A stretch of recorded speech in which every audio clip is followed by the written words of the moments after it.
Assalamualaikum warahmatullahi wabarakatuh. Kita lanjutkan dengan materi ayat jurnal penyesuaian dan jurnal penutupan pada perusahaan dagang. Pada materi sebelumnya kita sudah membuat neraca lajur untuk perusahaan dagang sampai dengan laporan keuangannya. Ya, ini dulu di pertemuan sebelumnya kita sudah sampai sini. Kemudian perlu diperhatikan bahwa apa yang kita buat di AJP di neraca lajur ini nanti harus dicatat juga di jurnal. Kemudian setelah dicatat di jurnal, diposting ke buku besar masing-masing. Nah, di sini untuk membuat jurnalnya saya sudah membuat format jurnal umum yang sederhana ini ya. Nah, tinggal kita lihat di sini AJP-nya. Kita mulai dari yang A. Ini adalah menolkan persediaan awal dan memasukkan persediaan akhir barang dagangan. Nah, kita keluarkan dulu yang persediaan awal yang 27.500 ini. Nah, di sini dengan cara dikredit, kemudian nanti debitnya adalah ikhtisar laba rugi. Nah, ini neraca lajur yang AJP-nya menggunakan metode laba rugi ya, seperti ini. Nah, berikutnya kita buat saja jurnal penyesuaian ini ke dalam buku jurnal. Di sini ya. Ini nomornya saya kasih aja A. Kemudian tanggalnya berarti 31 Desember ya.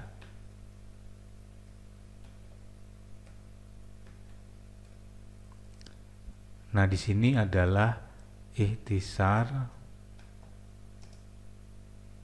laba rugi, saya singkat saja ya. Dia di debit 27.500 sesuai dengan saldo awal persediaan barang dagangan. Kemudian kreditnya adalah persediaan barang dagangan. Keterangannya menutup persediaan awal.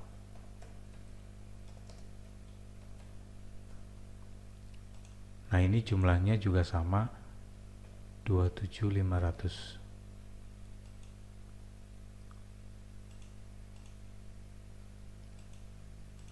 Nah, seperti ini. Nah, ini A yang pertama. Kemudian kita lihat lagi ada A yang kedua, yaitu memasukkan persediaan akhir. Kita bikin lagi di sini di bawahnya A yang kedua. Di sini adalah persediaan barang dagangan. Persediaan akhirnya adalah 20.500. Kemudian kreditnya adalah ikhtisar laba rugi. Jumlahnya sama 20.500. Nah, seperti ini. Ini keterangannya memasukkan persediaan akhir. Ya, jadi seperti itu. Di sini A-nya ada dua, debit kreditnya debitnya 20.500, kreditnya ini. Kemudian nanti lawannya adalah 27.500 di kredit, di debit, kemudian 20.500 di kredit masuk ke ikhtisar laba rugi. Ya, ikhtisar laba rugi debitnya 27.500, kreditnya 20.500 ya. Anda bisa lihat sini, debitnya 27.500, kreditnya 20.500. Kemudian yang berikutnya adalah yang B. B ini adalah biaya advertensi yang belum digunakan atau advertensi dibayar di muka. 1.500 B ini kreditnya, kemudian debitnya adalah advertensi dibayar di muka. Berarti tinggal kita masukkan ke jurnal umum. Di sini yang B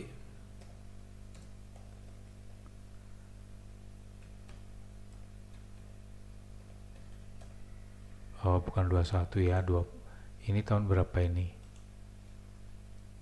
210 ya, maaf. Ini 210. ini juga sama. Nah, ini adalah advertensi dibayar di muka.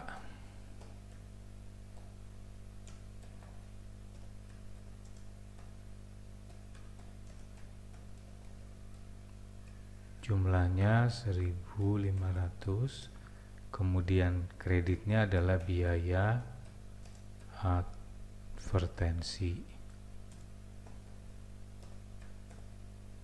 Jumlahnya sama.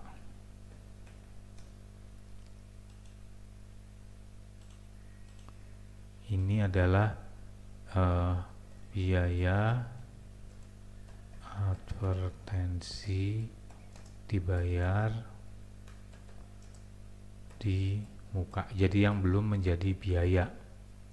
Jadi biaya advertensinya kita kurangi karena ada yang merupakan biaya untuk periode berikutnya.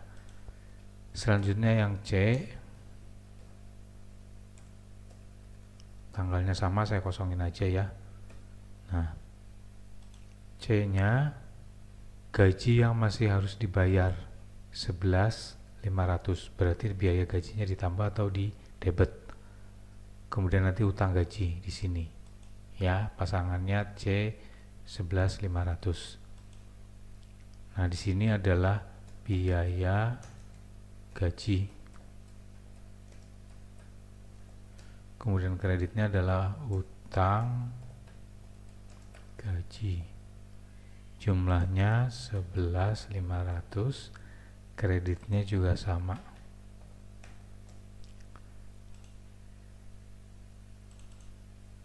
Nah, keterangannya adalah gaji yang masih harus dibayar. Nah, seperti ini yang C ya. Kemudian berikutnya yang D. Yang D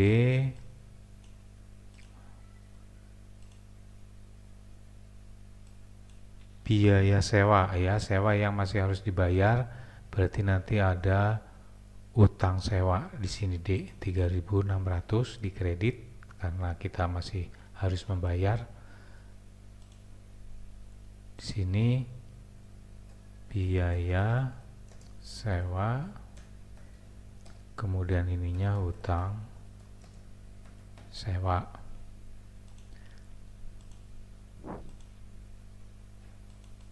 Jumlahnya 3.600. Debitnya, kreditnya juga sama.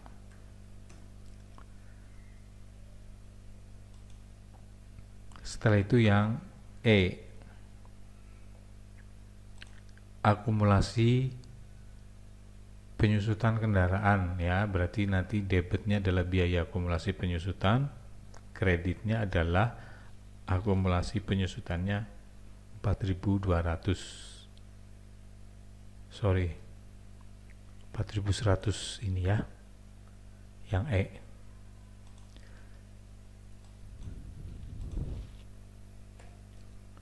Di sininya adalah biaya akumulasi penyusutan kendaraan.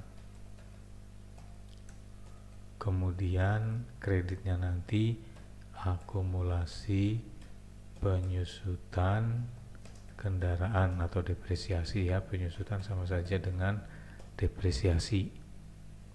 Jumlahnya 4.100.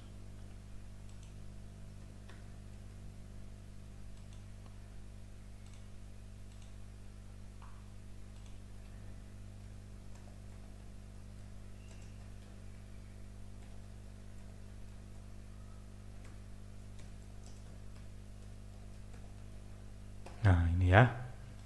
Ini yang E. Nah, yang terakhir adalah yang F. F ini adalah biaya penyusutan alat 2.000. Berarti jurnalnya sama dengan yang sebelumnya. Ya, sama dengan ini, hanya di sininya adalah biaya akumulasi penyusutan alat. Kreditnya ini akumulasi ya, akumulasi penyusutan alat. Nah, ini aja. Kemudian keterangannya biaya penyusutan alat. Jumlahnya kita lihat di sini 2000.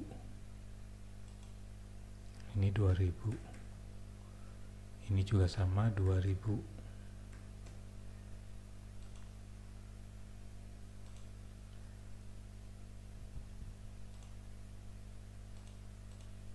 Nah, setelah semuanya dibuat, maka seperti biasa di sini kita jumlahkan untuk memastikan debit kreditnya sama.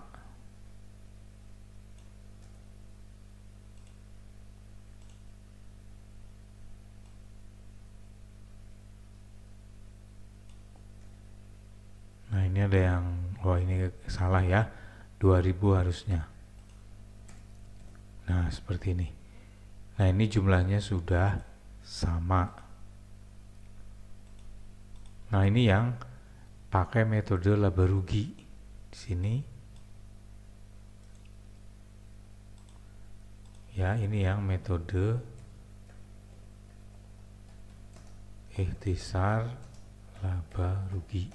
Jadi pakai metode ikhtisar laba rugi, nanti kita akan mengenal rekening ikhtisar laba rugi untuk melakukan penyesuaian terkait dengan persediaan awal dan persediaan akhir. Nah, kalau ini tadi yang metode ikhtisar laba rugi, maka yang berikutnya adalah untuk yang metode HPP ya. Nah, di metode HPP ini nanti ada perbedaan. Kalau kita lihat di sini, perbedaannya adalah adanya rekening HPP yang akan menampung semua komponen dari HPP, yaitu persediaan awal, persediaan akhir, pembelian, biaya angkut pembelian, potongan pembelian, retur pembelian ya. Maka nanti di sini agak banyak numpuk ke satu tempat ya. Dalam contoh ini ada 3 elemen yang masuk ke HPP. Di sisi debit dan di sisi kreditnya juga ada 3. Nah, ini juga sama, kita harus catat juga di jurnal umum. Nah, untuk keperluan itu kita copy saja yang ini supaya nggak bikin format baru ya.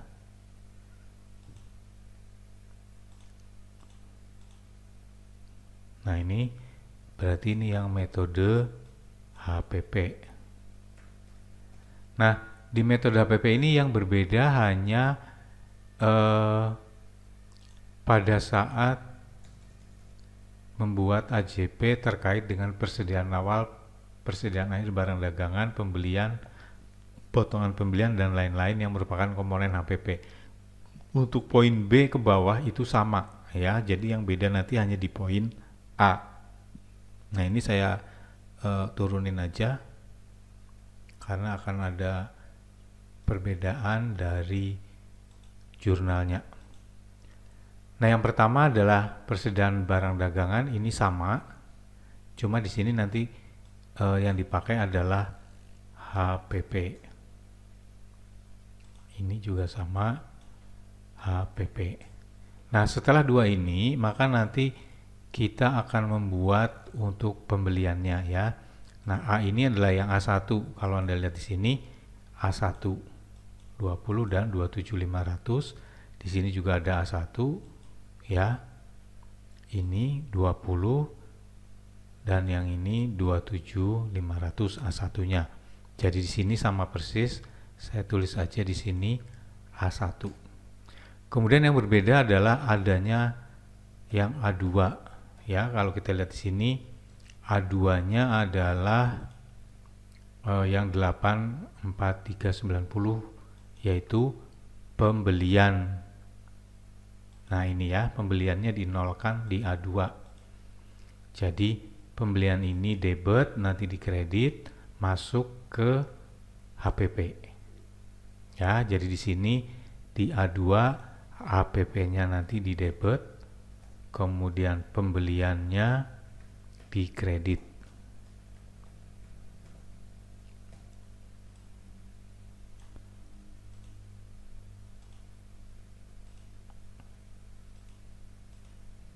Nah, ini nanti keterangannya menutup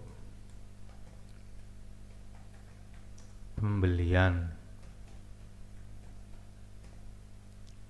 Jumlahnya adalah sebesar saldo pembeliannya. Di sini saldo pembeliannya adalah 83.490 di sini.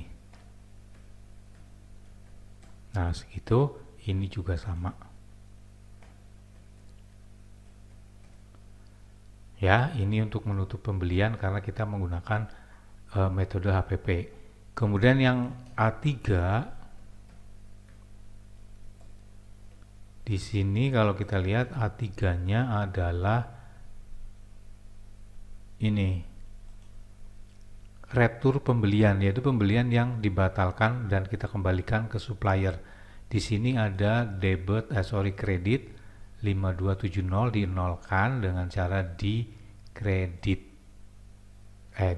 ya, ini saldonya kredit dinolkan dengan cara di debit sejumlah saldonya yaitu 5270. Berarti di sini yang kedua retur pembelian. Kemudian ini kreditnya HPP ya, jumlahnya kita lihat lagi 5270.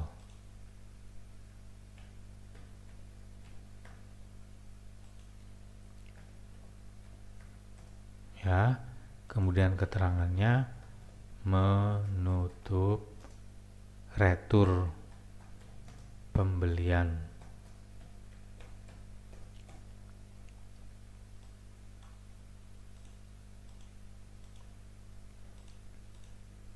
Nah, seperti ini. Kemudian berikutnya yang A4. A4 ini adalah potongan pembelian ya, 500 saldonya kredit, maka dinolkan dengan di debit sejumlah saldonya ini. Nanti masuk di kreditnya adalah HPP ini ya, A4 500. Nah, di sini potongan pembelian, berarti nanti di debit di sini ya.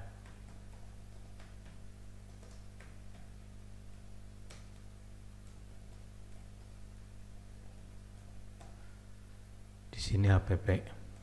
Keterangannya menutup potongan pembelian.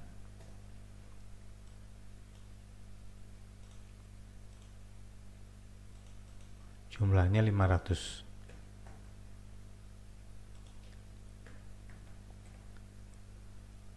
Kemudian yang kelima adalah menutup biaya angkut pembelian ya, 60. Dia saldonya debit dinolkan dengan cara di kredit sebesar saldonya 60. Kemudian nanti debitnya adalah ke HPP. Berarti di sininya HPP, ininya adalah biaya angkut pembelian. Nah, ini 60, di sini 60.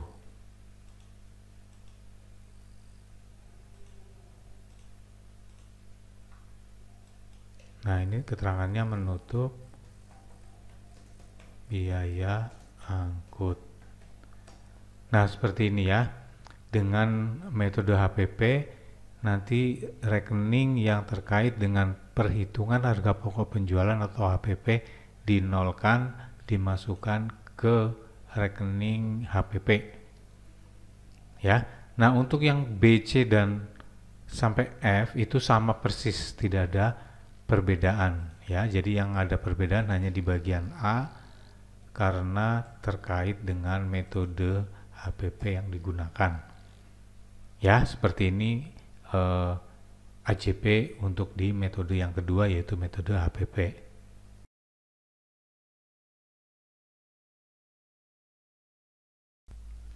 Nah, tahap berikutnya adalah AJP ini nanti diposting ke masing-masing buku besarnya ya, baik metode HPP maupun yang metode ikhtisar laba rugi, semua diposting ke buku besar, kemudian nanti dihitung saldo akhirnya berapa.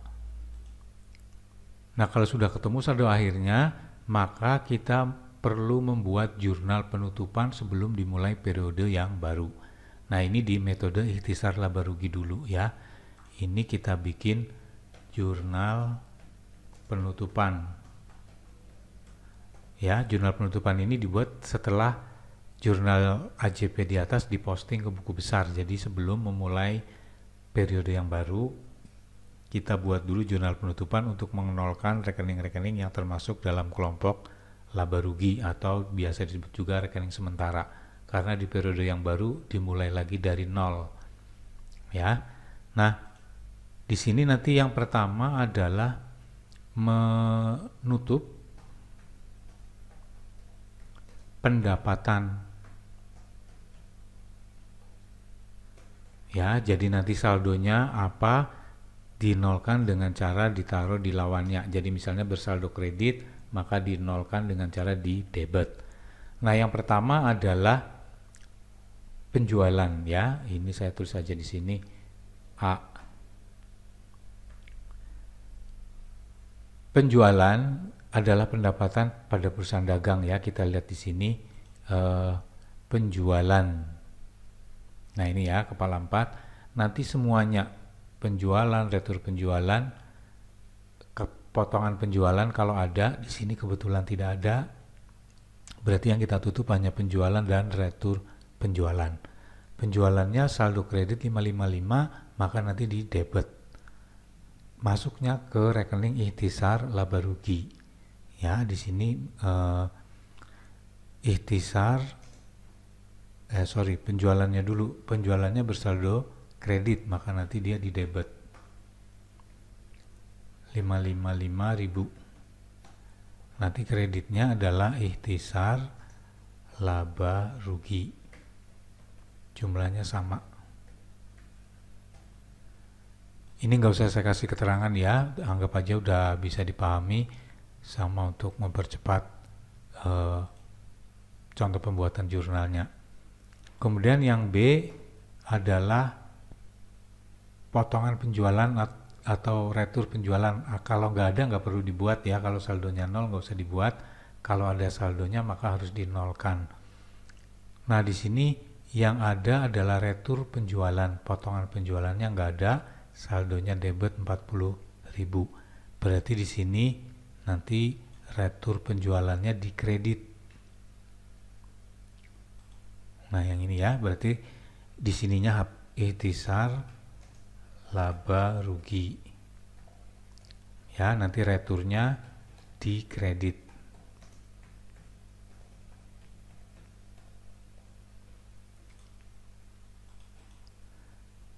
Jumlahnya kita ikutin di sini 40.000.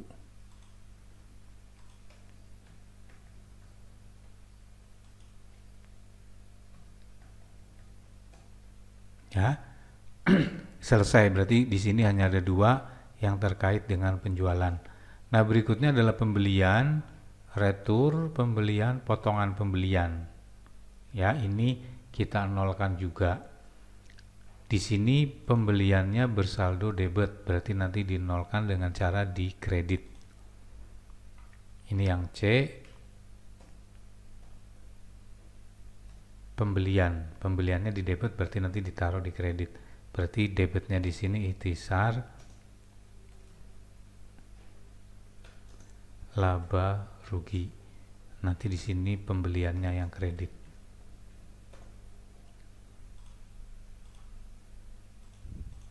Nah, jumlahnya kita lihat sini 83490.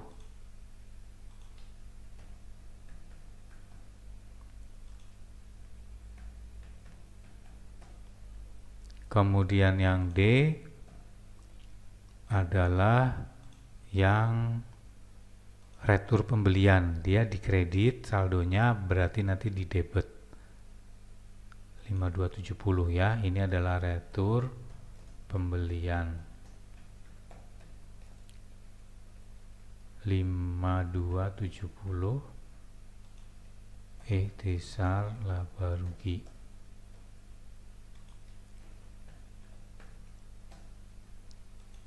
Nah, perhatikan lagi di sini bahwa ikhtisar laba rugi ini ngikutin kalau atasnya atau jurnal rekening yang ditutup itu di debit, maka nanti ikhtisar laba ruginya di kredit. Kalau saldo rekening yang ditutup itu mau di kredit, maka nanti ikhtisar laba ruginya di debit. Jadi dia ngikutin aja posisinya. Kemudian yang E, potongan pembelian. Di sini ada potongan pembelian 500, saldonya kredit, berarti nanti dia di debit di sini.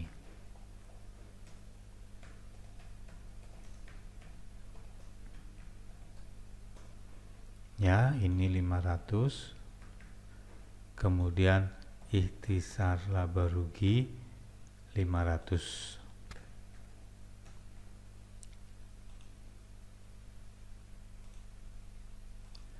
Nah, ini adalah bagian pertama yang terkait dengan pendapatan. Nah, ini berarti yang bawah saya sisipkan. Nah, ini yang kedua berarti. Yang kedua pembelian ya, menutup pembelian. Yang terkait dengan pembelian ya. Berarti ini A2A, ini 2B, ini 2C. Nah, yang berikutnya adalah menutup biaya yang ketiga.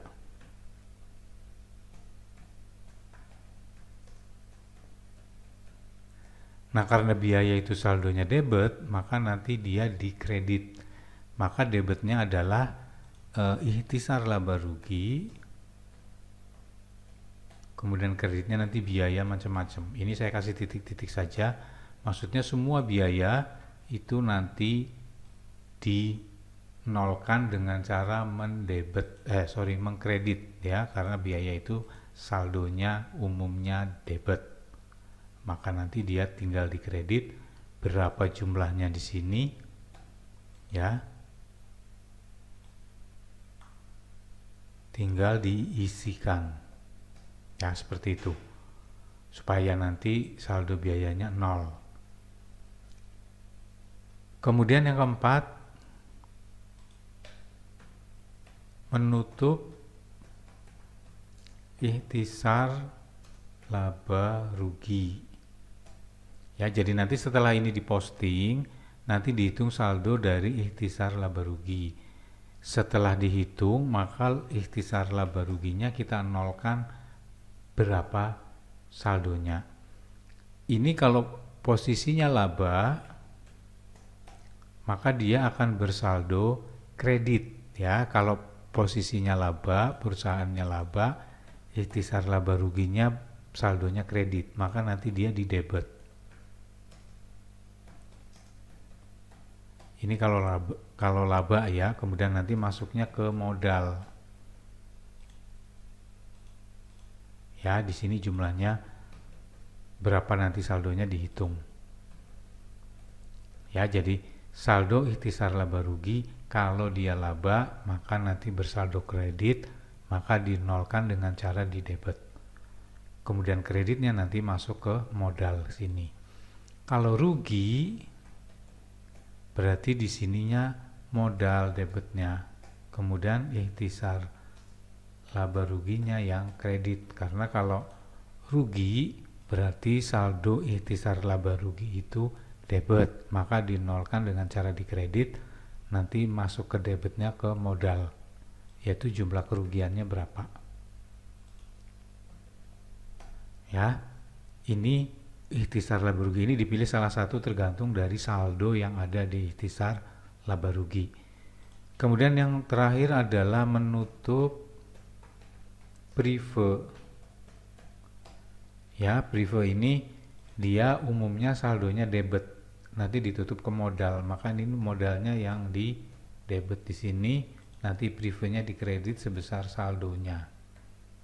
Ya, berapa saldonya dia berada di debit, maka nanti jurnal penutupannya adalah diletakkan di sebelah kredit. Nanti debitnya modal.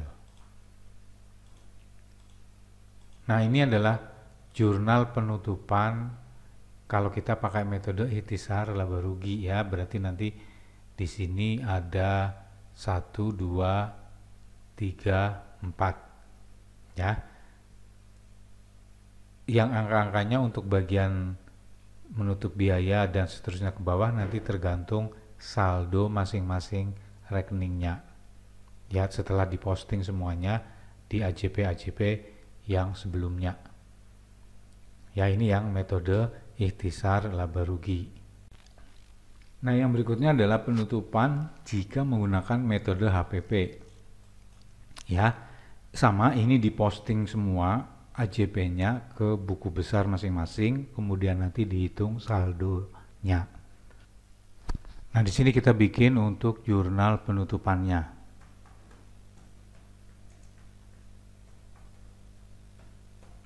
Nah, yang pertama adalah menutup pendapatan.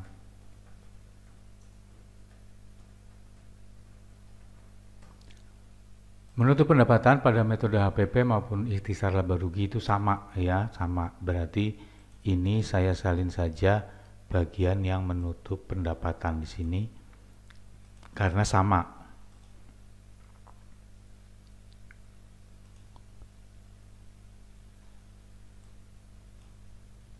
Nah, seperti ini ya. Jadi saya salin karena sama, jadi buat mempercepat saja. Kemudian yang kedua, menutup HPP. Nah, di atas ini nanti yang HPP ini diposting masing-masing, kita lihat saldo HPP-nya berapa.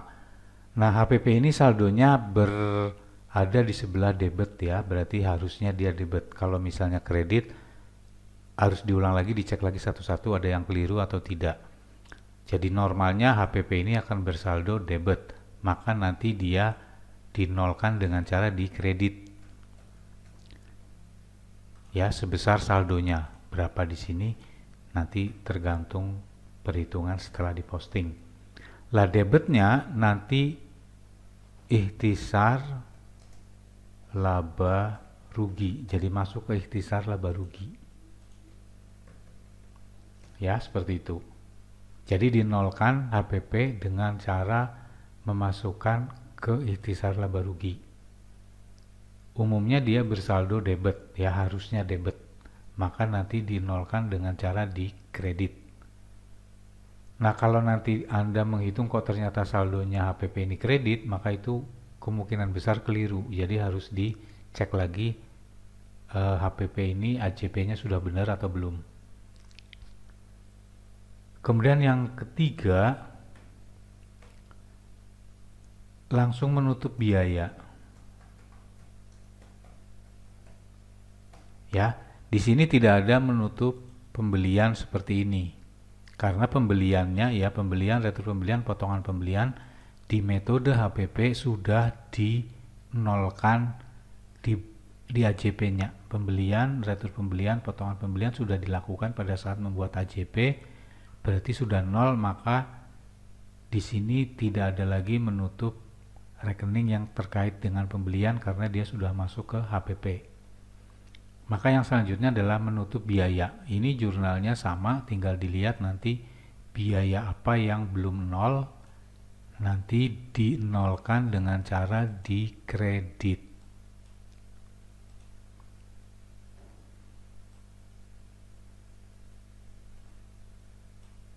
Ya, seperti ini. Kemudian nanti yang berikutnya untuk ikhtisar laba rugi maupun prive ini sama. Ya, saya copy. Berarti untuk yang ini sama. Nomor 4. Ya. Jadi bedanya nanti di sini dia sudah tidak ada lagi menutup pembelian karena dulu pembelian sudah dinolkan pada saat membuat AJP, dimasukkan ke HPP. Ya, jadi seperti ini nanti penutupannya. Untuk yang 4 ini sama dengan metode laba rugi. Yang kelima juga sama. Jadi bedanya hanya di sini sama di bagian menutup pembelian sudah tidak ada lagi. Ya, nah itu adalah jurnal penutupan jika kita menggunakan metode HPP. Jadi nanti kalau ada soal atau ada latihan, mohon diperhatikan metode yang dipakai itu Metode yang mana dilihat di soalnya.